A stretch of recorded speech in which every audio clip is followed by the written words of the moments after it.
Sir, big boss ಅಲ್ಲಿ ಜಗದೀಶ್ಗೂ ಮತ್ತು ಚೈತ್ರಾ ಕುಂದಾಪುರ್ಗೂ ಒಂದು ಜಗಳ ನಡಿಬೇಕಾದ್ರೆ ಅಪ್ಪಂಗೆ ಹುಟ್ಟಿದ್ರೆ ಅನ್ನೋ ಒಂದು ಪದ ಬರುತ್ತೆ.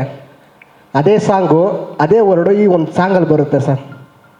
ಅದು ಯಾಕಂದರೆ ನಿಮ್ಮ ಸಿನಿಮಾದಲ್ಲಿ, ಯಾಕಂದರೆ ನಿಮ್ಮ ಅಭಿನಯ ಚಕ್ರವರ್ತಿ ಭಾಷಾ ಅಂತ ಯಾಕಂದರೆ ನಿಮ್ಮ ಸಿನಿಮಾದಲ್ಲಿ ಆ ಥರ ಬರೋದು ಕೆಲವು ಫ್ಯಾನ್ಸ್ಗಳಿಗಾಗಿರ್ಬೋದು. ಇಲ್ಲ ಸರ್, ಆಗಲ್ಲ ಅದು. ಒಬ್ಬ ಪ್ರಪಂಚದಲ್ಲಿ ಲೋಫರ್ಗಳಂತ ಇರ್ತಾರೆ. ಹೆಣ್ಮಕ್ಳನ್ನ ಎತ್ತಾಕೊಂಡೋಗಿ ರೇಪ್ ಮಾಡಿ ಡಿಕ್ಕಿಯಲ್ಲಿ ಹಾಕೊಂಡವ್ರು. ಅವ್ರಿಗೆ ಹೇಳೋದು ಅಪ್ಪಂಗೆ ಹುಟ್ಟಿದ್ರೆ ಬಾರೋ ಅಂತ. ಅವ್ರಿಗೆ ಹೇಳಿರೋದು, ಒಳ್ಳೆಯವ್ರಿಗಲ್ಲ. ಮಿಸ್ಟೇಕೇ ಮಾಡ್ಕೊಬೇಡಿ. ಅದು ಹೇಳ್ತಾ ಇರೋದು ಅವರಿಗೆ, ನೋಡ್ತಾ ಇರೋರು ನೀವು ಒಳ್ಳೆಯವರು. ಅದು ನಿಮಗಲ್ಲ, ಬೇರೆ ಹೀರೋಗಳಿಗಲ್ಲ. ಇದು ಅವರಿಗೆ ಟಾಂಟ್ ಕೊಟ್ರ ಇವರಿಗೆ ಟಾಂಟ್ ಕೊಟ್ರ ಅನ್ನೋದು ಬೇಡ, ಯಾರಿಗೂ ಅಲ್ಲ. ಆ ಸಿನಿಮಾದಲ್ಲಿರೋ ವಿಲನ್ಸ್ಗೆ ಕ್ಲಾರಿಟಿ ಸಿಕ್ತು ಅನ್ಕೋತೀನಿ ಸರ್. ಕಾರ್ತಿಕ್ ಸರ್, ನಿಮಗೆ ಕಾರ್ತಿಕ್ ಸರ್, ಸಪೋಸ್ ಸರ್, ಈಗ ನಿಮ್ಮನೆ ಹುಡುಗಿ ಯಾರು ರೋಡಲ್ಲಿ ಹೋಗೋರು ನಿಮ್ಮನೆ ಹೆಣ್ಮಗಿಗೆ ಕೈ ಹಾಕಿ ತೊಂದರೆ ಕೊಟ್ಟರೆ ನಾವು ಶುದ್ಧ ಕನ್ನಡದಲ್ಲಿ ಮಾತಾಡ್ತೀವ ಸರ್? ಸುಮ್ಮನೆ ಕರೆಕ್ಟಾ ಸರ್? ಎಂಥ ಒಳ್ಳೊಳ್ಳೆ ಪದ ಇದೆ ನಮ್ಮಲ್ಲಿ, ಅದನ್ನು ಯಾವುದೂ ಉಪಯೋಗಿಸಿಲ್ಲ ಸರ್. ನೀಟಾಗಿ ಹೇಳಿದೆ, ಅಪ್ಪಂಗೆ ಹುಟ್ಟಿದ್ರೆ ಬಾ ಅಂತ, ಅಷ್ಟೇ. ಅಲ್ಲಿ ಬಿಗ್ ಬಾಸಲ್ಲಿ ನಡೆದಿರೋ ಸಿಚುವೇಶನ್ ಬೇರೆ, ಇದು ಬೇರೆ. ಹೋಲಿಕೆ ಮಾಡಬೇಡಿ, ತಪ್ಪು.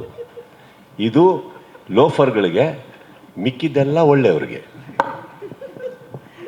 Okay, thank you sir. Karthik sir, Karthik sir, ಸಾಮಾನ್ಯವಾಗಿ ಒಬ್ಬರ ಹತ್ರನೇ ಎರಡೆರಡು ವಾಯ್ಸ್ ಬರ್ತಾ ಇದೆ. ಕಾರ್ತಿಕ್, ನಿಮಗೆ ಎಸ್ ಮ್ಯಾಮ್. ಒಂದು ಪ್ರಶ್ನೆ ಸರ್. ಸುದೀಪ್ ಸರ್, ಈಗಾಗಲೇ ಮ್ಯಾಕ್ಸ್ ಸಿನಿಮಾ ಹಲವು ದಾಖಲೆಗಳನ್ನು ಉಡಿಸ್ ಮಾಡಿದೆ. ಅಂದರೆ theatre wise ticket booking collection ಇರಬಹುದು, ಜೊತೆಗೆ ಈಗ ಹೌಸ್ಫುಲ್ ಆಗಿರೋವಂಥದ್ದು ಇರ್ಬೋದು ಸಂಡೇ ಆದಮೇಲೇನು. ಸೊ ಮ್ಯಾಕ್ಸ್ ಸಿನಿಮಾ ಮ್ಯಾಕ್ಸಿಮಮ್ ಎಷ್ಟು ಕಲೆಕ್ಷನ್ ಮಾಡಿದೆ? I don't want to share that. I tell you why. ನಾನು ನನ್ನ ಸಿನಿಮಾ ಎಷ್ಟು ದೊಡ್ಡದಾಗಿದೆ ಅಂತ ಹೇಳಿ ಇನ್ನೊಬ್ಬರನ್ನ ಕೆಳಗೆ ಹಾಕೋಕ್ಕಾಗಲಿ, ನನ್ನ ಸಿನಿಮಾ ಮಿಕ್ಕಿದವ್ರಿಗಿಂತ ಎಷ್ಟು ಚಿಕ್ಕದಂತ ತೋರ್ಸೋಕ್ಕೆ ನಾನು ಈ ಸಭೆಗೆ ಬಂದಿಲ್ಲಮ್ಮ. Shares are very personal and I believe, ನಾನು ಆ್ಯಸ್ ಅನ್ ಆ್ಯಕ್ಟರ್ ನಾನು ಯಾವತ್ತೂ ಶೇರ್ ಹೇಳಿಬಿಟ್ಟು ನಾನು ಎಷ್ಟು ದೊಡ್ಡವನು ಚಿಕ್ಕವನು ಅಂತ ಹೇಳಕ್ಕೆ ಹೋಗಲ್ಲ. ನನ್ನ ಒಟ್ಟಿಗಿರುವಂಥ ಪ್ರತಿಯೊಬ್ಬ ಹೀರೋ ಅವರ ಶೇರ್ ಅವ್ರದ್ದು, ಅವರ ಸಿನಿಮಾ ಅವ್ರದ್ದು.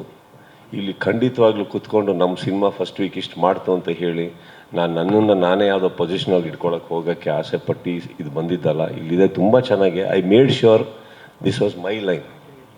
Thanks giving, not success meet. This is that. And success meet ಅಂದ ತಕ್ಷಣ ಬೇರೆ ಚಿತ್ರದವರು ಸಕ್ಸಸ್ ಮೀಟ್ ಮಾಡಿದ್ದಕ್ಕೆ ಅವ್ರಿಗೆ ಕೊಟ್ಟಿರೋ ಟಾಂಟ್ ಅಲ್ಲ, ನನಗಿಷ್ಟ ಇಲ್ಲ ಅಷ್ಟೇ. ನಾನು ಥ್ಯಾಂಕ್ಸ್ ಗಿವಿಂಗ್ ಮೀಟ್ ಅಂತ ಇಟ್ಟಿದ್ದೀನಿ. Because I really from the bottom of my heart wanted to thank you all, thank the audiences, thank my team, thank each one. Because ಇದು ನಮ್ಮ ಕೈಯಲ್ಲಿ ಮಾತ್ರ ಸಾಧ್ಯ ಆಗ್ತಾ ಇರಲಿಲ್ಲ. ಇದಕ್ಕೆ ಥ್ಯಾಂಕ್ಸ್ ಗಿವಿಂಗ್ ಅಂತ ಹೇಳಕ್ಕೆ ಬಂದೆ. ಶೇರ್ಸ್ ಏನಿದೆ, ನನ್ನ ತಮಿಳ್ನಾಡಿಂದ ಬಂದಿರೋಂಥ ನನ್ನ ನಿರ್ಮಾಪಕರ ಮುಖದಲ್ಲಿ ನಗು ಕಾಣ್ತೇನಮ್ಮ ನಿಮಗೆ, ಅಷ್ಟು ಶೇರ್ ಬಂದಿದೆಯಮ್ಮ. ಸರ್, ಇನ್ನೊಂದು ಪ್ರಶ್ನೆ. ಸಿನಿಮಾ ನೋಡೋ ಸಂದರ್ಭದಲ್ಲಿ ನನಗೆ ಈ ಕ್ವಶನ್, ಅಂದ್ರೆ ಈ ಪ್ರಶ್ನೆ ತಲೆಗೆ ಕೇಳ್ತಾ ಇಲ್ಲ, ಕೇಳಿಸ್ತಾ ಹೇಳಿ.